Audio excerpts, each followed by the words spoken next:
Maman? Tiens, Arthur! Tu vas bien? Adeline m'a envoyé un message tout à l'heure. Elle m'a dit que des cartons à toi avaient été envoyés chez nous. Il y a 3 gros cartons. Qu'est-ce que c'est? Ah! Ça y est? Ils sont arrivés? J'irai chez vous dimanche. Préparez ma chambre. J'ai pas de placard pour mettre mes affaires. Achetez-en un. De quoi tu parles? Je te l'ai déjà dit. Quand j'aurai fait le deuil de ton père, je m'installerai avec vous. Mais tu sais bien que j'ai refusé qu'on vive ensemble. D'ailleurs, qu'est-ce que tu vas faire de la maison? Il y aura personne pour y vivre si tu pars. Je l'ai mise en vente. J'ai fait toutes les procédures nécessaires. Vraiment? Attends, et mes affaires qui sont restées chez vous? Celles que je t'ai dit de garder, parce que j'avais pas la place de les mettre dans mon ancien appartement. Je les ai jetées. Je pensais que tu n'en voulais plus. T'es sérieuse? Je pensais les ramener la prochaine fois que j'irai chez toi. Ah, désolée. Enfin, laissez-moi la grande chambre. Hein? Tu sais, celle avec le balcon. C'est la pièce la plus lumineuse. C'est le bureau d'Adeline. C'est vrai qu'elle travaille toujours sur son ordinateur. Elle aura qu'à utiliser la table de la salle à manger. On lui a fait un bureau justement pour qu'elle puisse se concentrer sur son travail.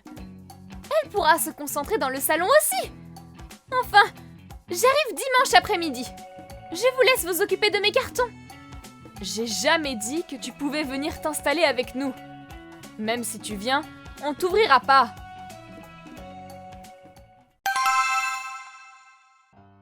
Je viens d'arriver à la gare. Mais je viens de réaliser une chose. D'habitude, vous venez me chercher en voiture. Donc, je ne connais pas le chemin pour aller chez vous. J'avais complètement oublié ce petit détail. Viens me chercher. C'est la carte? Tu sais lire une carte, non? Je peux pas prendre la voiture, là. Même en marchant lentement, tu arriveras à la maison en 10 minutes. Bien. On dirait que je n'ai pas vraiment le choix.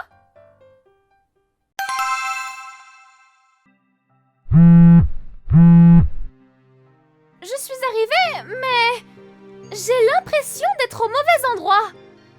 C'est pas le bel immeuble dans lequel vous habitez. Il y a juste un vieil immeuble miteux.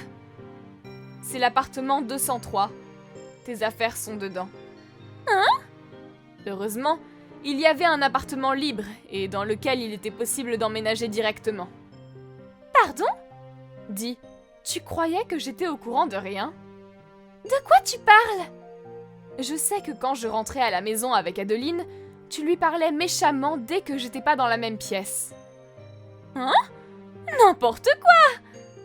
Si Adeline l'a pris comme ça, j'y peux rien! Tout ce que j'ai fait, c'est lui donner des conseils pour l'aider à mûrir. Ah bon? Comparer les plats qu'Adeline a préparés à des déchets? L'insulter quand vous étiez toutes les deux dans la cuisine? Tout ça, c'est pour son bien. J'ai rien fait de tout ça! Elle m'a montré les messages que tu lui as envoyés.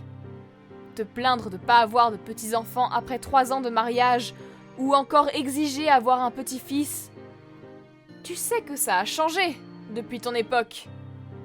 Je suis juste pressée de voir mes petits-enfants, c'est tout! Je te l'ai dit quand on s'est marié avec Adeline. On ferait pas d'enfants tout de suite pour pouvoir faire des économies. Ah bon? Et puis, on peut pas contrôler le fait d'avoir un fils ou une fille, tu sais.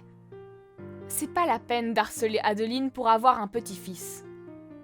Oui, c'est vrai. En conclusion, Adeline pourra pas vivre avec toi alors qu'elle est enceinte. Elle est enceinte? Oui. Oh, c'est merveilleux! Et c'est une raison de plus pour laquelle je dois vivre avec vous. Pardon? Je pourrais vous aider avec le bébé. Je m'y connais bien. T'as pas compris encore? Quoi? Tu sais à quel point ça serait stressant pour Adeline de vivre avec toi en étant enceinte? Tu veux dire qu'Adeline serait stressée par ma faute?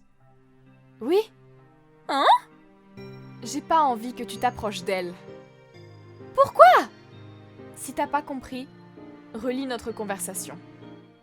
Bref, J'ai loué ton appartement au nom de Tata Brigitte. Tu verras les détails avec elle. Qu'est-ce que ma sœur vient faire dans cette histoire? Tu le sais très bien. Après que tes cartons soient arrivés à la maison, je lui ai demandé si elle était au courant de quelque chose. Elle m'a dit que t'avais vendu la maison et toutes les affaires de papa. Tout ça pour rembourser tes dettes. Et puisque t'as plus de toi, t'as pensé venir vivre avec nous. Après avoir réfléchi avec Tata, on a décidé de te trouver un appartement. Ah! Elle a dit qu'elle paierait la moitié du loyer pendant 6 mois. Ça te laissera assez de temps pour trouver un travail. Je vais pas vivre avec vous, alors? Non! Pourquoi? Comme je te l'ai dit, tu vas rendre Adeline folle. Et je suis sûre que tu vas faire doubler nos dépenses avec tous tes achats. Voilà pourquoi. J'ai pas envie de te parler. Je serai gentille avec Adeline. Et je dépenserai pas d'argent. Désolée. Mais quand je vois que t'es capable de faire livrer tes cartons et de décider seule de vivre chez nous alors que j'ai déjà refusé dans le passé, t'as beau être ma mère, je peux pas te faire confiance.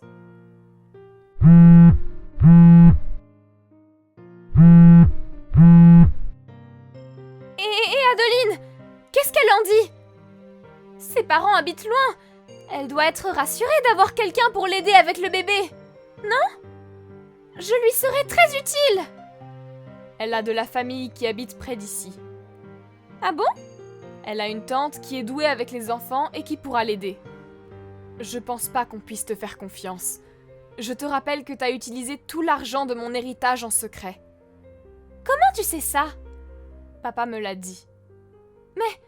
T'as pas eu besoin de cet argent? Tata Brigitte m'a donné de l'argent pour que je puisse payer mes études.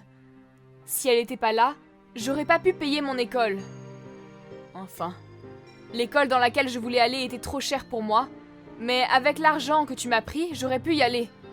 J'ai dû choisir une autre école à cause de toi. Et j'ai dû faire 2 fois plus d'efforts pour trouver un travail dans le domaine que je voulais. Enfin, je suppose que même maintenant, tu comprends pas ce que j'ai ressenti à l'époque. Toi et Adeline, vous vivez bien dans ce quartier, non?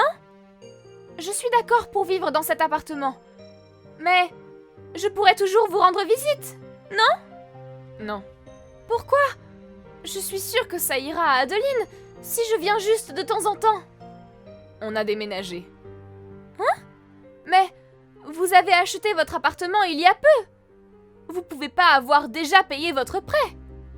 Me dis pas qu'Adeline t'a forcé à déménager pour t'éloigner de moi.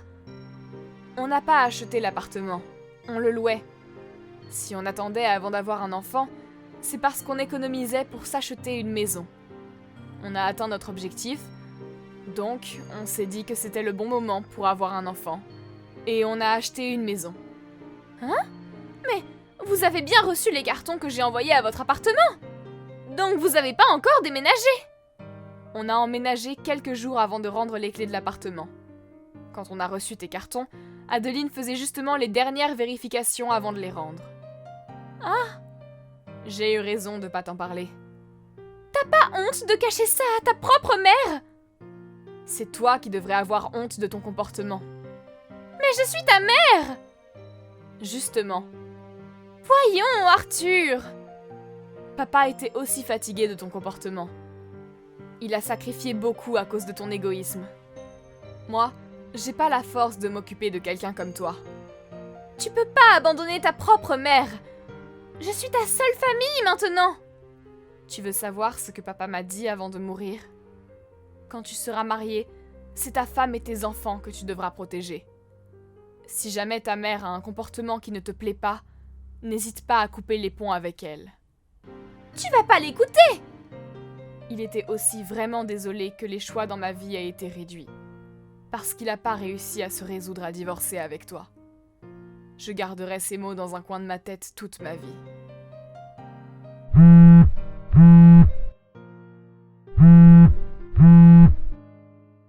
Tata Brigitte te rejoint dans quelques minutes. Elle est sur le chemin. Attends! Tu sais bien que je ne m'entends pas avec elle. Tu pourrais pas venir aussi? Adieu.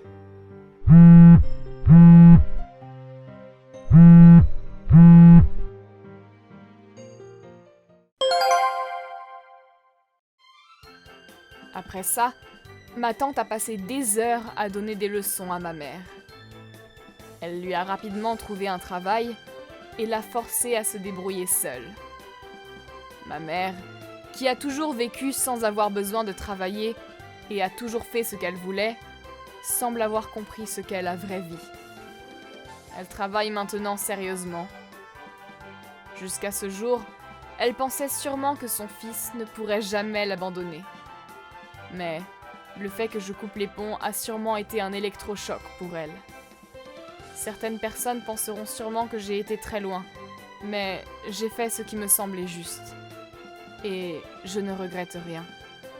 Je compte bien protéger ma famille à l'avenir, en tant que père et en tant que mari. Merci d'avoir visionné cette vidéo. N'hésitez pas à la liker et à vous abonner.